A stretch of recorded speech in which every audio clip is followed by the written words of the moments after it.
Hello everyone, and welcome back. In today's video, I'm going to show you how to use the Dropbox transfer feature step by step. Dropbox Transfer lets you send large files to anyone without giving them access to your Dropbox folders. So let's get started. First, open your web browser and go to Dropbox.com. Sign in to your Dropbox account if you haven't already. Once you're on the Dropbox homepage, click Transfer in the left-hand menu. If you don't see it there, click the App Launcher or More menu and select Transfer. Next, click Create Transfer. Now add the files or folders you want to send. You can drag and drop them into the window or click Upload Files to select them from your computer. After your files have been added, click Next.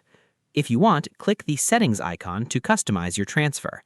Here, you can set an expiration date, add a password to protect the transfer, or customize the download page if your plan supports these features.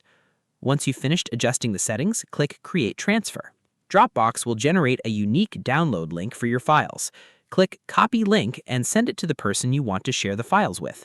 Alternatively, you can enter the recipient's email address directly if that option is available with your Dropbox plan. The recipient can use the link to download the files without needing access to your Dropbox account or folders. And that's it. You've successfully used the Dropbox transfer feature to send files securely.